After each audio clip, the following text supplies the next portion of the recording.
Hello students, welcome to my YouTube channel NCERT maths. दोस्तों, इस video में हम सीखने वाले हैं कि क्लास 9th एनसीईआरटी मैथ्स का यूनिट 6 रेखाएं एवं कोण बेसिक पढ़ेंगे। सबसे पहले हम रेखा और कोण या यूनिट 6 से आपका ज्यामिति शुरुआत होती है जो आपकी चलती है 11 पार्ट तक।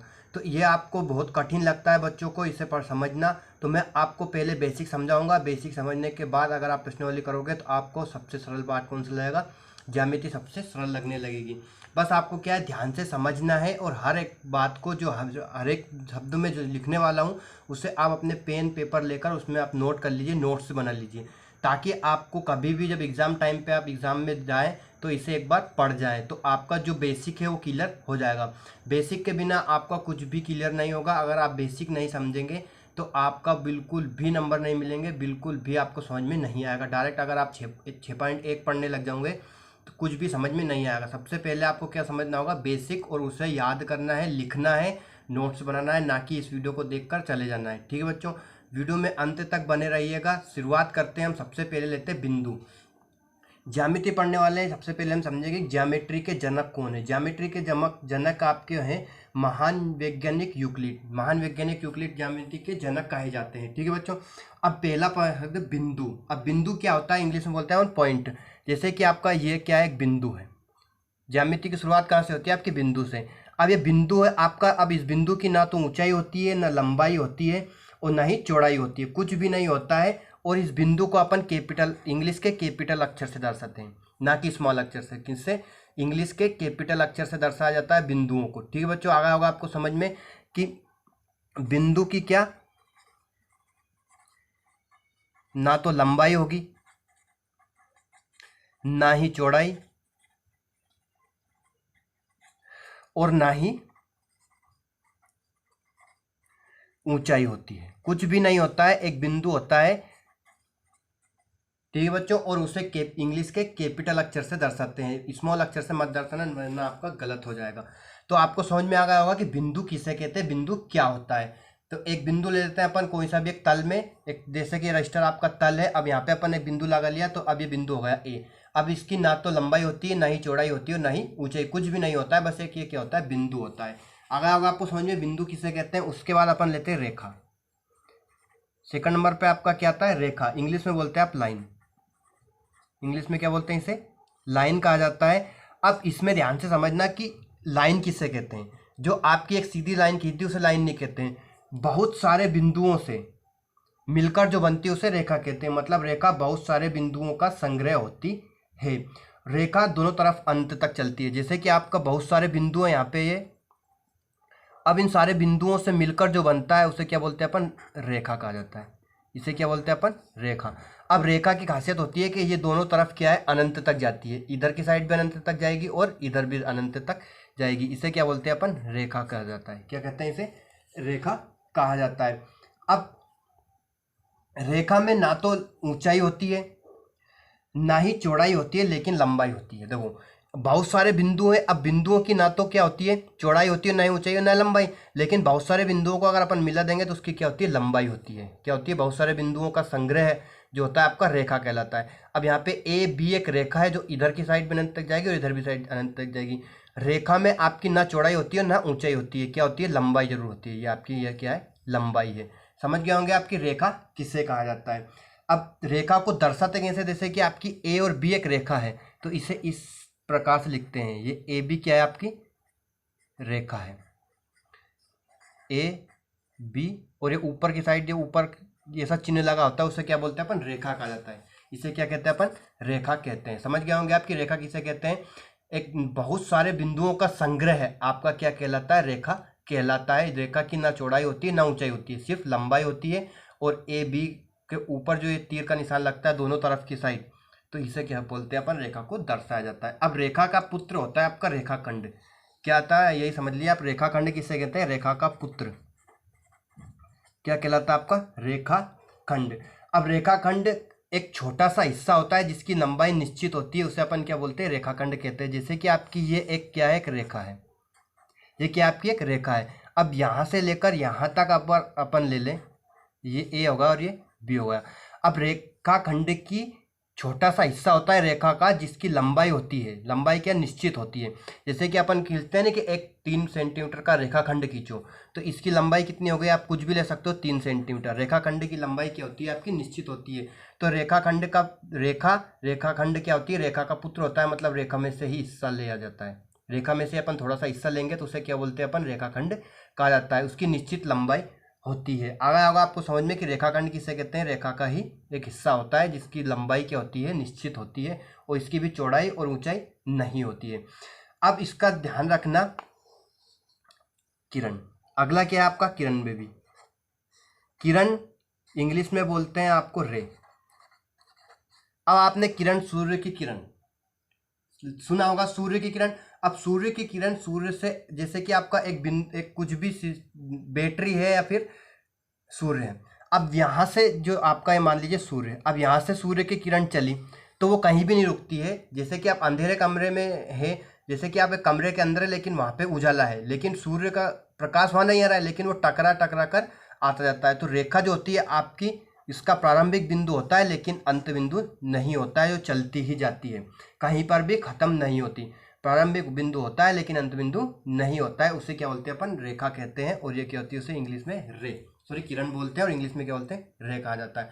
तो आपको समझ में आ गया होगा किरण किसे कहते हैं, जो एक प्रारंभिक बिंदु से चलती हुई जाती है, जो अंत बिंदु नहीं होता है, जिसका जो आपकी चलती ही जाएगी, कहीं पर भी खत्म नहीं होगी, लेकिन एक इसका प्रारंभिक बिंदु जरूर होता है। तो इसकी परिभाषा क्या बनती है, जिसका प्रारंभिक बिंदु होता है लेकिन अंत बिंदु नहीं होता है, उससे अपन क्या बोलते हैं, किरण कहते हैं। इंग्लिश में क्या बोलते हैं, रे कहा जाता है। अब इसके बाद आता है आपका कोण। अगला पॉइंट है आपका कोण। ध्यान से समझना, कोण बहुत इंपॉर्टेंट टॉपिक है। कोण इंग्लिश में बोलते हैं इसे एंगल। क्या बोलते हैं, एंगल।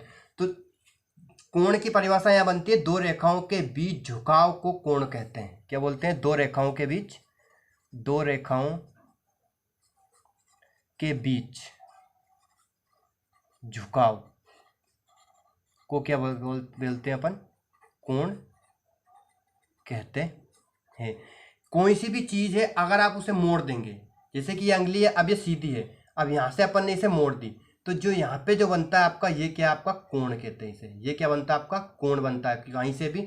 तो वो जो दो रेखाएं हैं उनके बीच झुकाव, वो झुकी हुई है, तो उसे अपन क्या बोलेंगे, कोण बोलते हैं। जैसे कि आपका एक एग्जांपल बता देता हूँ, ये ए बी, ये आपकी दो रेखा हो गई, और ये दो जहाँ पे मिल रही है, जिनका ये झुकाव बन रहा है आपका, तो यहाँ बन रहा है, ले लीजिए अपन, मान लो कोण थीटा। तो यहाँ पे क्या है आपका एक कोण। अब कोण का समस्या यह होती है कि कोण लिखते कैसे, सॉरी कोण को लिखेंगे कैसे। तो कोण को लिखने का तरीका होता है, जैसे कि आपका ओ पे कोण बन रहा है, तो बीच में क्या रहेगा आपका, ओ रखना है, ए ओ बी। कोण क्या है आपका, ए ओ बी बराबर क्या बन रहा है, थीटा। कोण कैसे लिखते हैं अपन, ए ओ बी, जहां पे कोण बन रहा है उसे क्या रखेंगे अपन, बीच में, या फिर बी ओ ए भी लिख सकते हो आप। क्या लिख सकते हो, कोण बी ओ ए भी लिख सकते हो। ये भी क्या आपका थीटा है, ए ओ बी क्या है, थीटा है, और बी ओ ए भी थीटा है। इस टाइप से आप कोण को लिख सकते हो। जहां पे कोण बन रहा है उसे क्या बोलना है अपने को, बीच में रखना है। क्या रखना है, बीच में रखना है। और ये जो होता है आपका एल थोड़ा झुका हुआ एल, इसे कोण का चिन्ह बोलते हैं। ये किसका चिन्ह है, कोण का चिन्ह है, इंग्लिश में बोलते हैं एंगल। समझ गए होंगे आपके कोण क्या होता है। अब कोण के प्रकार लेते हैं अपन, कोण के प्रकार। अब कोण के बहुत प्रकार होते हैं, अपन ध्यान से समझना। शुरुआत से लेते हैं जीरो से। पहला कोण होता है आपका न्यून कोण। पहला कोण कौन सा होता है आपका, न्यून कोण। इंग्लिश में बोलते हैं एक्यूट एंगल। क्या बोलते हैं, एक्यूट एंगल। अब न्यून कोण होता है आपका ए बी और ओ। न्यून कोण होता है आपका 0 डिग्री से 90 डिग्री के बीच। 0 से 90 के बीच आपका क्या कौन सा कोण बनता है, न्यून कोण बनता है। 0 डिग्री से 90 डिग्री के बीच अगर किसी कोण का मान है तो वो क्या बोलते हैं अपन, उसे न्यून कोण बोलते हैं। न्यून मतलब 90 से कम। किससे कम, 90 से कम। अगर अपन एग्जाम्पल लें तो आपका 45, 40 डिग्री, इस डिग्री से आपको कोण को प्रदर्शित करते हैं। 40, 10 डिग्री, 15 डिग्री, और इधर 80 डिग्री। 90 नहीं लेना है, 90 से कम बोला है तो 90 मत लेना, ठीक है बच्चों। 0 से 90 के बीच ना 0 आएगा और ना ही 90 आएगा। 0 से 90 के बीच का कोण को अपन क्या बोलते हैं, न्यून कोण, इंग्लिश में बोलते हैं एक्यूट एंगल। तो आपको समझ में आ गया होगा कि न्यून कोण किसे कहा जाता है, ठीक है बच्चों। अब पहला होता है आपका न्यून कोण, अब अपन दूसरा लेते हैं समकोण। तो अगला कोण है आपका समकोण। कौन सा? समकोण। अब समकोण क्या होता है आपका ध्यान से समझना। समकोण इंग्लिश में बोलते हैं राइट एंगल। इंग्लिश में क्या बोलते हैं अपन? Right angle. समकोण जिसकी माप 90 डिग्री हो, बिल्कुल सीधा बनता है। ये को कौन कैसा बनता है? बिल्कुल सीधा बनता है। इसे क्या बोलते हैं अपन? 90 डिग्री बनता है आपका ए बी और ये ओ। तो आपका कोण ए ओ बी क्या है? 90 डिग्री, बिल्कुल सीधा बनता है। और इसको क्या बोलते हैं अपन? समकोण बोलते हैं। क्या बोलते हैं? समकोण। समकोण की माप कितनी होती है? 90 डिग्री होती है। अब जरूरी नहीं कि ये आपका ऐसा बने, ऐसा बन सकता है।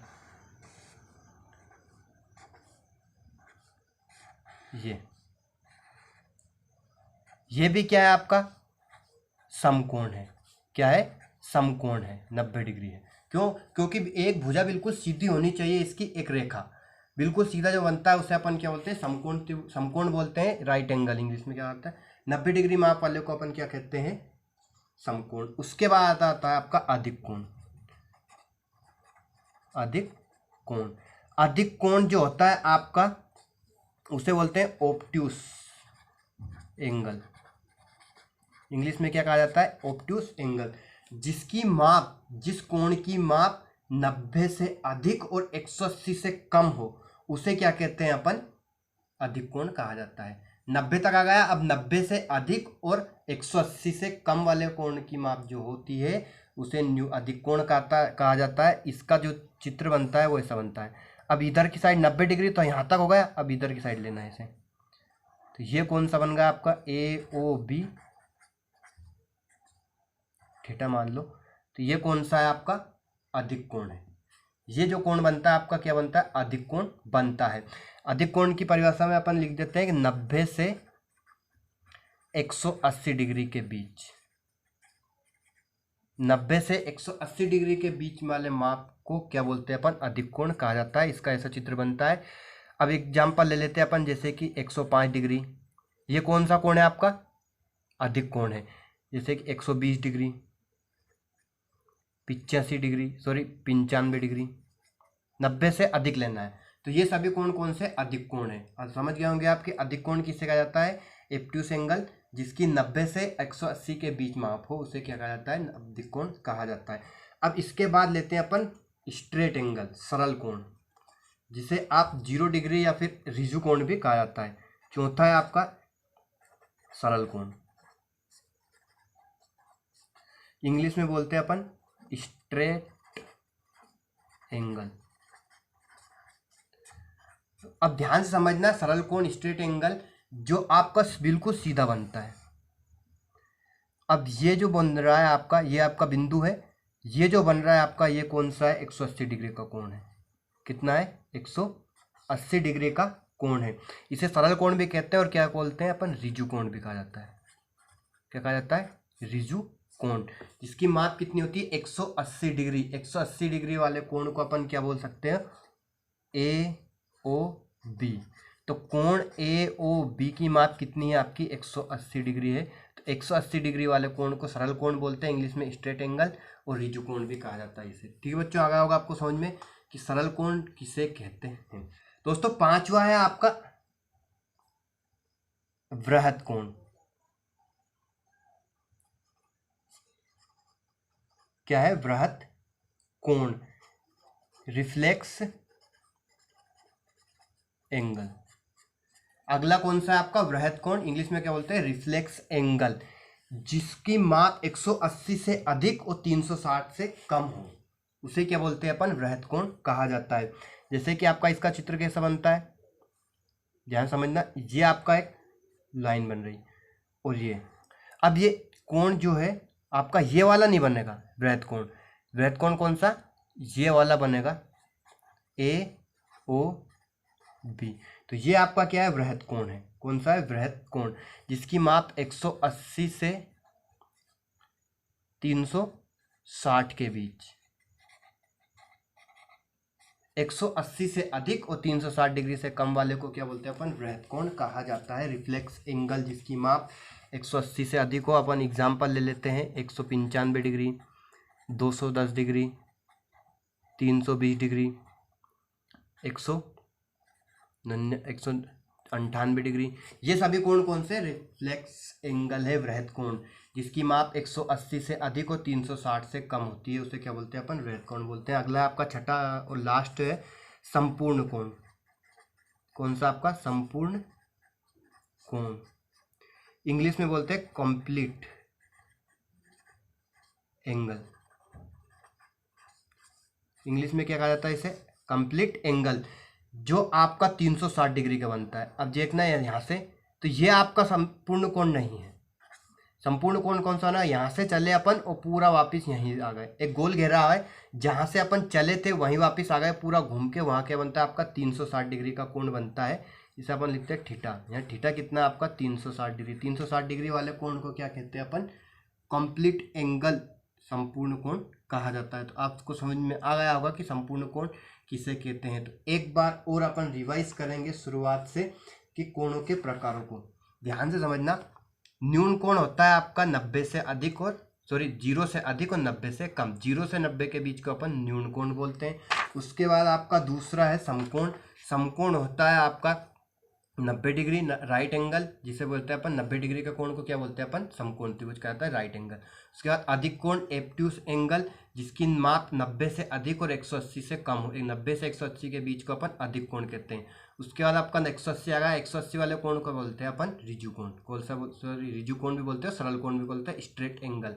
180 डिग्री वाले कोण को, जिसमें आपका कितना डिग्री कोण बनता है? 180 डिग्री का कोण बनता है। उसके बाद अपन पांचवा होता है वृहत कोण, रिफ्लेक्स एंगल जिसकी माप 180 से अधिक और 360 से कम होती है। ये आपका जो चित्र बनता है यहाँ से लेकर यहाँ तक, ये वाला मत ले लेना। तो इसकी क्या होती है? ये जो होता है 180 से अधिक और 360 से कम, इसे अपन बोलते हैं रिफ्लेक्स एंगल, वृहत कोण। संपूर्ण कोण बनता है आपका, संपूर्ण होगा मतलब कंप्लीट होगा, 0 से लेकर वापस 360 पे पहुंच गए तो क्या होगा? संपूर्ण कोण, कंप्लीट एंगल। तो आपको कोणों के प्रकार समझ में आ गए होंगे, बिल्कुल कोई प्रॉब्लम नहीं है। अब लेते हैं अपन सबसे मोस्ट इम्पोर्टेंट पॉइंट यहाँ पे जो आपको सीखने के लिए है, पूरक कोण और संपूरक कोण। एक होता है आपका पूरक कोण और एक होता है आपका संपूरक कोण। पूरक कोण समझना, जिन दो कोणों का योग 90 डिग्री हो उसे अपन क्या बोलते हैं? पूरक कोण कहते हैं। और जो जिन दो कोणों का योग 180 हो उन्हें बोलते हैं अपन संपूरक कोण कहा जाता है। जैसे कि आपका ये एक 90 डिग्री का कोण बनाते हैं अपन। ये कितना आपका? 90 डिग्री का कोण है, ए ओ और ये बी। अब यहाँ से अपन बीच में से एक लाइन खींच देते हैं, कैसी भी जरूरी नहीं 45 डिग्री का बना हो, ये बीच में से अपन ने एक लाइन खींच दी। अब जो ये वाला कोण बन रहा है और ये वाला कोण बन रहा है, ठीक बच्चों, ये मान लेते हैं अपन थीटा और ये मान लेते हैं अल्फा। अब थीटा प्लस अल्फा बराबर कितना आएगा आपका? 90। क्यों? क्योंकि ये पूरा ए ओ बी कोण कितना बन रहा है? 90 डिग्री बन रहा है। और ये थीटा प्लस अल्फा, तो इन दोनों का योग कितना हो जाएगा आपका? 90 डिग्री हो जाएगा। तो इसे ही क्या बोलते हैं अपन? पूरक कोण बोलते हैं। क्या कहा जाता है इन्हें? पूरक कोण। एग्जाम्पल के लिए ले लेते हैं अपन 40 और प्लस 50। 40 डिग्री का पूरक कोण क्या है आपका? 50। 50 डिग्री का पूरक कोण क्या है आपका? 40। क्यों? क्योंकि इन दोनों का योग कितना आ रहा है आपका? 90 आना चाहिए। कितना आना चाहिए? जिन दो कोणों का योग 90 हो उसे अपन क्या कहते हैं? पूरक कोण कहा जाता है। उसके बाद अपन लेते हैं अगला संपूरक कोण। संपूरक कोण आपका होता है जिन दो कोणों का योग कितना हो? 180 हो। ध्यान समझना, जैसे कि आपका ये सीधी रेखा बनती है आपका, ये एक बिंदु है। अब यहां से अपन ले लेते हैं एक रेखा। अब इधर की साइड जो बन रहा है आपका ये थीटा हुआ और इधर की साइड जो बन रहा है ये क्या होगा आपका? सॉरी अल्फा, और ये होगा थीटा। अब यहाँ पे थीटा अल्फा प्लस थीटा कितना आ जाएगा आपका? 180 डिग्री। क्यों? क्योंकि ये 90 और ये भी 90, तो दोनों का योग कितना आ जाएगा आपका? 180 डिग्री हो जाएगा। तो जिन दो कोणों का योग 180 होता है उसे क्या बोलते हैं अपन? संपूरक कोण। सॉरी क्या बोलते हैं? संपूरक कोण। तो आपको समझ में आ गया होगा। पूरक कोण को इंग्लिश में बोलते हैं कॉम्प्लीमेंट्री एंगल। सॉरी बताना भूल गया था, पूरक कोण को इंग्लिश में क्या बोलते हैं? Complementary angle. और संपूरक कोण को बोलते हैं सप्लीमेंट्री एंगल। जिन दो कोणों का योग 90 डिग्री हो पूरक और जिन दो कोणों का योग 180 हो उसे समपूरक। ठीक बच्चों, आगे होगा आपको समझ में कि पूरक कोण और समपूरक कोण किसे बोलते हैं। अब अपन लेते हैं इसमें मोस्ट इंपोर्टेंट जो पॉइंट है शीर्षाभिमुख कोण। अब दोस्तों लेते हैं अपन शीर्षाभिमुख कोण। शीर्षाभिमुख कोण इंग्लिश में बोलते हैं वर्टिकली अपोजिट एंगल। अब अपोजिट का मतलब आप समझ गए होंगे कि उल्टा।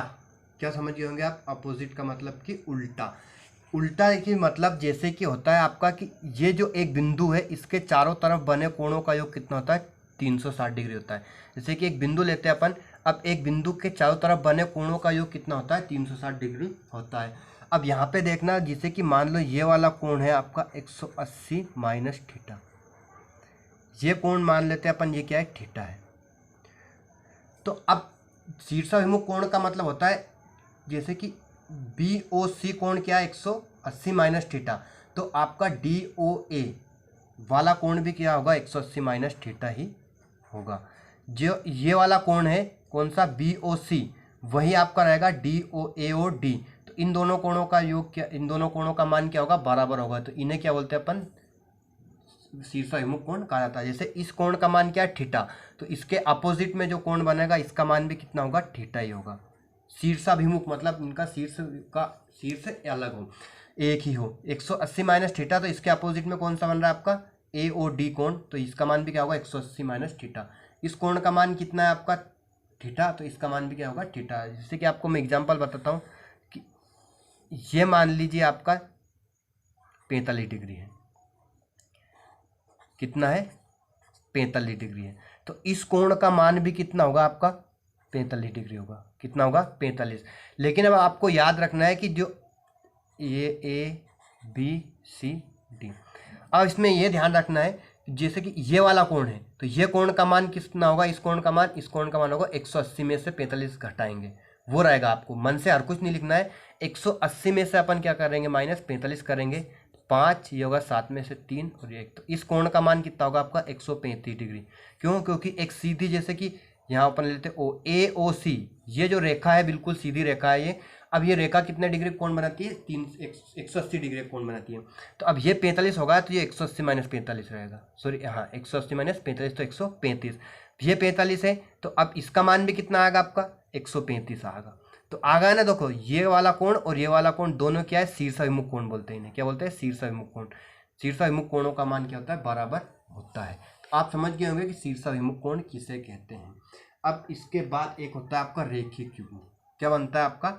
रेखिक युग्म। सबसे मोस्ट इंपोर्टेंट होता है आपका रेखिक युग्म। रेखिक युग्म आपको समझना बहुत जरूरी है। रेखिक युग्म समझ लीजिए और आपका कंप्लीट हो जाएगा। कितना? 6.1 का बेसिक। ये लास्ट पॉइंट है आपका। इसमें आपको बहुत ही समझदारी से और बहुत ही सरल तरीके से मैं आपको बताने वाला हूँ।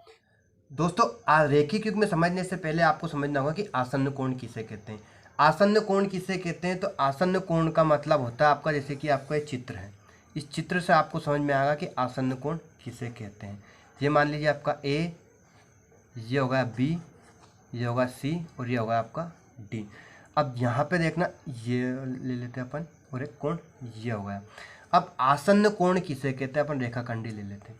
तो आसन्न कोण की परिभाषा समझना, यदि आसन्न कोण उसे कहते हैं जिसमें एक उभयनिष्ठ शीर्ष हो और एक उभयनिष्ठ भुजा हो, और वे उनकी ये भुजाएं उभयनिष्ठ नहीं है, उभयनिष्ठ भुजा के विपरीत और स्थित हो।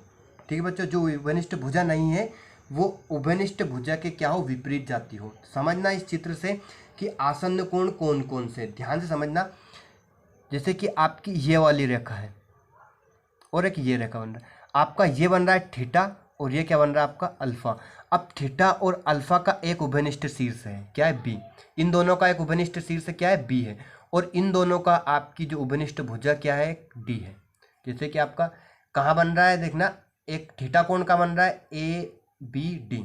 कौन सा? एक तो कोण ABD तथा कोण दूसरा कौन सा होता है? DBC।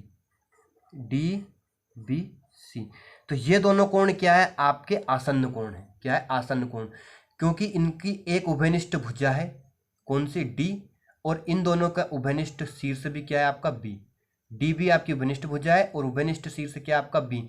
जिन दो कोणों का उभयनिष्ठ भुजा और उभयनिष्ठ, एक उभयनिष्ठ भुजा हो और एक उभयनिष्ठ कोण हो, उसे क्या बोलते हैं अपन, आसन। उन दो कोणों को क्या बोलते हैं, आसन्न कोण कहते हैं। लेकिन जो उभयनिष्ठ भुजा है नहीं है, वो दोनों क्या होनी चाहिए, एक दूसरे के विपरीत जाना चाहिए, एक ही दिशा में नहीं जाना। आप समझ गए होंगे कि आसन्न कोण किन्हें कहते हैं। अब ध्यान से समझना कि रेखिक युग्म क्या कहलाता है आपका। रेखिक युग्म कहते हैं अपन रेखिक युग्म। अब ध्यान समझना, रेखिक युग्म समझने के लिए इस आकृति से अपन समझेंगे कि एक रेखा है, ये क्या है आपका, एक रेखा है। मान लीजिए आपकी ए बी एक रेखा है। अब एक रेखा पर एक किरण खड़ी है। इस रेखा पर क्या आपकी एक किरण खड़ी है, इसे मान लेते हैं अपन सी। अब जो यहाँ पे ये दोनों हैं, ये कोण क्या है, ओ। अब जो आपका ए ओ बी कोण क्या है, आपका कोण ए ओ बी क्या है, 180 डिग्री है। कितना है, 180 डिग्री। अब रेखिक युग्म की परिभाषा समझना कि एक रेखा, एक किरण एक रेखा पर खड़ी है। देखना, एक किरण क्या है आपकी ओसी, ओसी आपकी क्या है, किरण है, और एक रेखा क्या है, ए ओ बी। अब ए ओ बी पर एक क्या खड़ी है, किरण खड़ी है। ठीक है बच्चों, एक रेखा पर एक किरण खड़ी है और इस प्रकार बने दोनों आसन्न कोणों का योग कितना, 180 होना चाहिए। अब ये दोनों कोण क्या आपका आसन्न कोण है, क्यों, क्योंकि इनका एक उभयनिष्ठ शीर्ष क्या आपका ओ, और उभयनिष्ठ रेखा कौन सी है आपकी, ओ सी।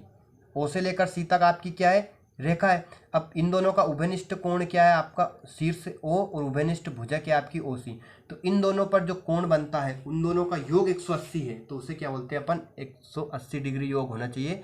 जिन दो कोणों का योग, ध्यान समझना कि दो आसन्न कोणों का योग 180 डिग्री हो, तो उस कोण को अपन क्या बोलते हैं, रेखिक युग्म कहा जाता है। अब इन दोनों का योग कितना आपका, 180 डिग्री है। तो ए ओ सी क्या आपका कोण ए ओ सी प्लस कोण बी ओ सी, कोण बी ओ सी बराबर कितना आपका, 180 डिग्री है। तो आपको समझ में आ गया होगा कि रेखिक युग्म किसे कहते हैं। एक किरण, एक किरण एक रेखा पर खड़ी है, ठीक है बच्चों, एक किरण किस पर, एक रेखा पर खड़ी है, और उन जिन दो आसन्न कोणों का योग कितना होना चाहिए, 180 डिग्री होना चाहिए। आसन्न कोणों का योग कितना होना चाहिए, 180 डिग्री होना चाहिए। तो अब इन दोनों कोणों का योग कितना आपका, 180 डिग्री है। तो यहाँ क्या बनता है आपका, ये क्या है, रेखिक युग्म है। क्या है, रेखिक युग्म। समझ में आ गया होगा आपको रेखिक युग्म किससे कहते हैं। ठीक है बच्चों, अब अपन करेंगे अगले पार्ट में 6 प्रश्नावली 6.1।